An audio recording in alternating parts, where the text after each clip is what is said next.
Hörmətli izləyicilər, əziz biologiya sevərlər, sizinlə noyabrın 23-də Güvənin keçirmiş olduğu sınav testinin izahı ilə qarşınızdayıq. İzaha başlamamızdan ilk öncə kanalımıza dəstək məqsədi ilə abunə olmağı, əgər bəyəndiysənsə bəyən butonuna basmanızı xahiş edirik. Birinci sualımıza deyir, klasteri əsasən doğru fikirləri seçin. Yaşıl quş məmurun qeyri-cinsi nəsli. Yadınıza saxlayın ki, yaşıl quş məmurun qeyri-cinsi nəsli ayaqçıq üzərində iki qutucuqdur. Ziqotdan əmələ gəlir. Burada da düzgün cavab olaraq götürəcəyik ki, ziqotdan inkişaf edir. Bu olasa ziqotdan inkişaf edir. Spordan yaranır, xeyr. Rizoidlərə malikdir, xeyr. Vegetativ orqanlara malikdir, xeyr. Safşəkil yaşıl yosunlara bənzəyir. Bu da aid deyil. Əgər çiyələk bitkisinin bütün yarpaq ayaqlarının sayı 18-dirsə, bu bitkidə neçə mürəkkəb yarpağı var? Əgər bilir ki, çiyələk üçər yarpaqlara aiddir, 18-i 3-ə böləndə neçə alınır? 18-i 3-ə böldükdə 6 alınır. Bu da Y variantına uyğun gəlir. Bəzi gəmiricilər və tısbağaların yay yuxusuna getməsinin səbəbi hansı təbiət amili ilə əlaqədardır. Yadınıza saxlayın ki, bilavasitə bunlarda su qıtlığı ilə, su da nədir? Rütubətdir. Bu da C variantına. Səhv mühazizəni göstərin. Müşahidə hər hansı bir obyektin və hadisənin duyğu orqanı köməyi ilə öyrənməsinə əsaslanır. Bu düzgündür. Cavab götürməyəcək. Yəni testinin cavabı ola bilməz. Sonra biologiyanın tədqiqat üsullarından biridir. Bəli, biologiyanın tədqiqat üsullarından biridir. Zaman lupa mikroskop kimi avadanlıqdan istifadə olunur. Bu da zamanı məlumatlar toplanır. Bəli, yalnız laboratoriyada şəraitində aparılır. Yanlışdır. Çünki müşahidə həm laboratoriyada, həm də təbii şəraitdə apara bilərik. Nöqtələrin yerinə yazıla bilər.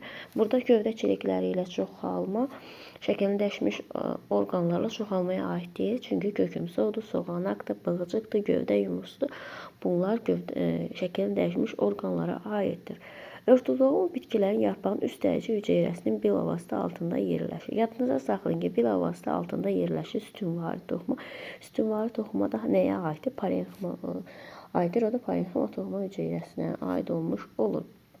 7-ci sualımızda soruşur ki, sxema əsasən düzgün fikirləri seçin. Buradan deyir, MQJ kimilərə aid ola bilər. Cinsi suyun vacibliyi. Bəli, bu düzgündür. Ona görə birini götürürük. Doğru, düzgün fikir seçilir. El çiçəkli bitki ola bilər. Cinsi çoxalma suyun vacibliyi lazım deyil. Məsələn, bir də bu da ola bilər. En ali sporlu bitki ola bilməz. Burada suyun vacibliyi olduğu üçün bu ali sporlu bitki ola bilər. Bu səhvdir. K mamır ola bilər. Burada xətt işarəsi qoyulduğuna görə, mənfi olduğuna görə bu mamır bitkisi ola bilməz. Ona görə də 1-2 C variantı. Doğru bəndi müəyyən edin.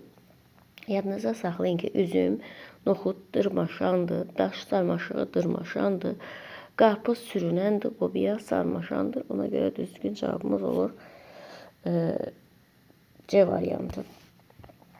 Nöqtələrin yerinə uyğun gələn ifadəni müəyyən edin. Çiçəkli bitkilər rüşeyn hissəsi yumurtacığın içərisində yerləşmiş olur. Orada isə rüşeyn hissəsində yumurtalıq və mərkəzi hüceyrə vardır.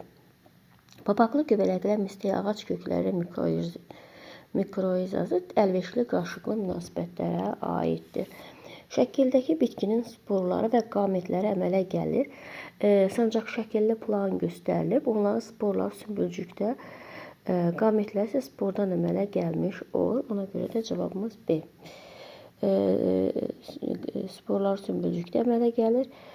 Qametlərindən isə protalda inkişaf edir. B. Sonra deyir, xlamidoma da 24 zigotundan əmələ gələn zoosporların sayı 4 qametindəki qamçıların ümumi sayının neçə dəfə doğrudur. Yadınıza saxlayın ki, xlamidoma bir zigotundan 4 dənə zoospor əmələ gəlir. 24 zigotundan nə qədər olacaq? X da bərabər olacaq 96-ya. Deməli, əmələ gələn 96-dır.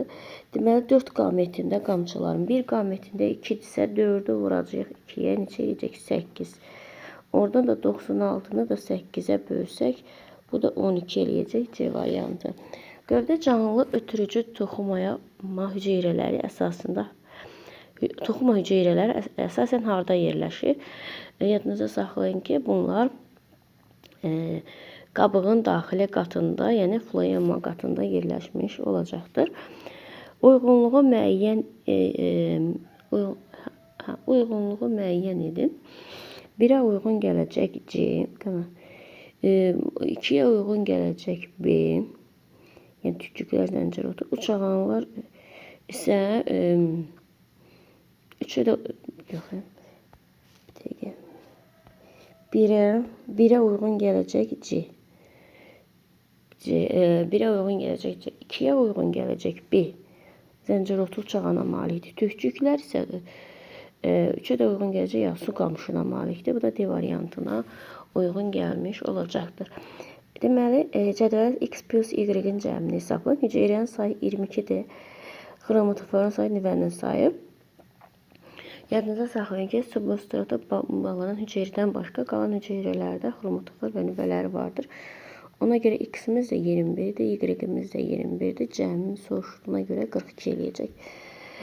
Çöl qatır quyruğu haqqında verilmiş fikirlərdən düzgün ardıcıllığı müəyyən edin. Düzgün ardıcıllıq yaşıl rəngli zoğ buğumlu gövdəyə malikdir. Bu 16-cı sualımızda bu doğrudur. Bu doğrudur. Yaşıl rəngli zoğ üzərində sporangilər əmələ gəlir. Bu yanlışdır. Qonur rəngli zoğda əmələ gəlir. Zoğ kökü soğudan inkişaf edir. Doğrudur. Qonur rəngli zoğlar yayda inkişaf edir. Bu da yanlışdır. Ona görə də D variantı uyğun gəlmiş olar.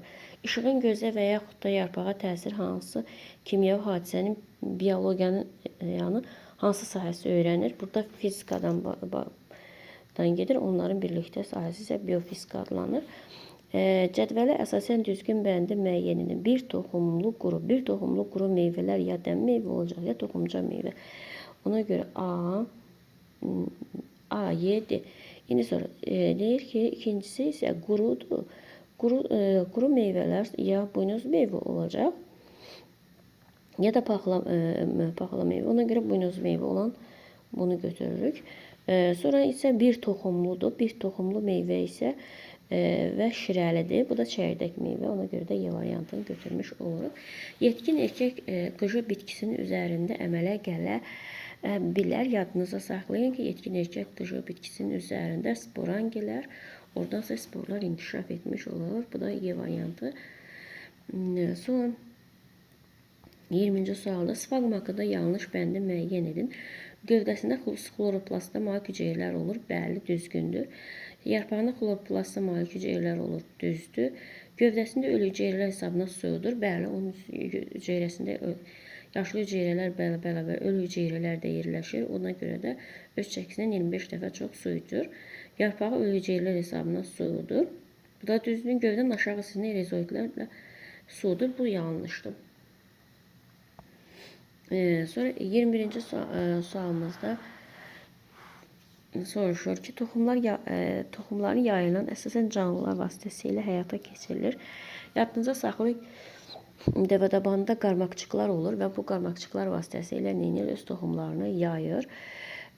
Qızılağac su vasitəsilə yayır, söyüd çökə, qovaq isə külək vasitəsilə yayır. Canlı amil bir dənə dəvədabanda getdi. Spirogira yosunu. Deməli, spirogira yosunu haqqında verilənlərə baxsaq, deməli, qonur rənglidir. Bu yanlışdır.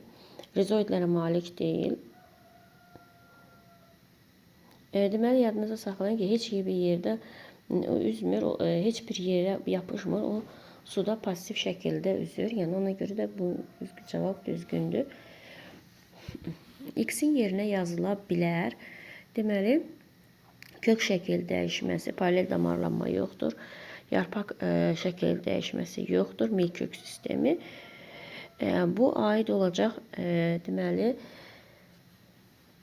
bir yer kökü çoğundur. Top 1, 2, bir də dördüncülər aid olmuş olacaq. 24-cü sualımızı deyir. Mətndə nöqtələrin yerinə uyğun gələn sözləri düzgün ardıcıllıqla yazın. Birinci, öz-özünə tozlanan bitkilər çiçəkləri iki cinsli olur. Bir bitkinin çəyə dişici və erkəkçiklərin yetişməsi eyni vaxtda baş verir. Erkəkçiklər adətən dişicikdən yuxarıda yerləşir. Öz-özünə tozlanan bitkilərə kətan, pambıq,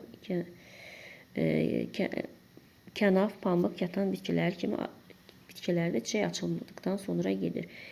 7, 2, 4, 3 ardıcıllığı ilə getmiş olacaqdır. 25-ci sualımızda deyir. Əgər şəkildəki zoğda yarpaqlar qarşı-qarşıya düzülmüş olsaydı, bu zoğla buğum, yarpaq qoltuq və qoltuq tumurcuqlarının sayı necə olacaq? Yadınıza saxlayın ki, bu sayacağıq 1, 2, 3, 4, 5, 6. 6 dənə yarpaqdır. Qarşı-qarşıya düzülürsə 6, 2 və 3 olacaq. Deməli, bunlarda buğumun sayı 3-ə bərabərdir. Yarpaq qoltuğu nəyə deyilir? Yarpaqla ondan yuxarıda yerləşən buğum arasında qalan bucağa yarpaq qoltuğu deyilir. Neçə yarpaq varsa o qədər yarpaq qoltuğu var. Yəni 6 dənə də yarpaq qoltuğu var. Qoltuq tumurcuğu, hər qoltuqda bir dənə tumurcuq olur. Buna deyir bir qoltuq tumurcuğu. Bunların cəmi də 15-70 olacaq. 12-15. Eyler-Venn diaqramına doğru bəndləri müəyyən edin. İndi biz burada 26-cı sualımızda deyir ki, avtotrof canlıdır. Bəli, avtotrof canlıdır. Avtotrof canlı hər ikisinə aiddir. Burada da birinə yazılıb, burada olmalıydı. Bu səhvdir. İbtidai bitkidir. Hər ikisi, bu ikincisi düzgündür. Talon parlaq yaşıl rəngdədir. Ulva talonu parlaq yaşıl rəngdədir. Laminariyada isə qonur rənglidir. Bu üç burada düzgündür. Deməli, çox hüceyrəli yosundur. Hər ikisi çox hüceyrəli yosundur. Bu burada olmamalı deyil, burada olmalıydı. Talomu lövhə şəkillidir. Ulvanın talomu lövhə şəkilli olur. Laminariyada isə lent şəkillidir. Ona görə doğru göstərilən bəndləri müəyyən. Buradan da bizə nəyi soruşur? Doğru göstərilən bəndləri müəyyən edin. Burada doğru göstərilən bənd 2 oldu. Parlaq yaşıl rəngdə olması 3 oldu. Bir də 5 oldu. Yəni burada düzgün cavab 2, 3, 5. Sonra uyğunluğu müəyyən edin.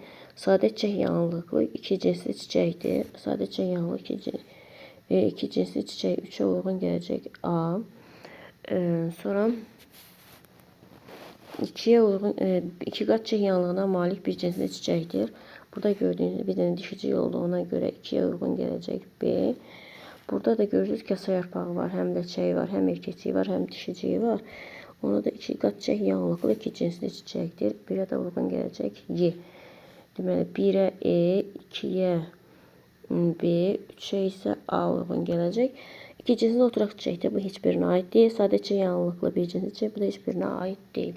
Situasiyanı oxuyuruq. Deyir, şagirdlər təcrübə üçün 3 stəkan və hər birinə 30 qram olmaqla qarğıdalı, çəltik və noxud toxumları götürürlər. Onlar bir stəkana noxud toxumları töküb ağzına su ilə doldururlar. İkinci stəkana yaş pambıq töküb ağzına qədər su ilə doldururlar. Üçüncü stəkan çəltik dənələrini qoyub olduğu kimi saxlayır. Hər 3 stəkan uzaq dondura bir neçə gün qaldı. Təcrübə hansı stəkan və ya sim toxumlar cücərər və cavabını əsaslandırılır. İkinci stəkandakı toxumlar cücərmiş olacaqdır. Cavabınızı əsaslandırın. Çünki toxum cücərməsi üçün istilik, rütubət, bir də hava lazımdır və bu 3 şərt bunda da ödənmiş olur ona görə. Təcrübə nəticəsində cücərməyən toxumlar adını və cücərməmə səbəbini. Cücərməyən toxumlar birincidəki noxud toxumlardır. Çünki Birincidəki noxuddur. Çünki bunlarda ağzın su ilə doldurur, hava çatmamazlığı baş verir ona görə.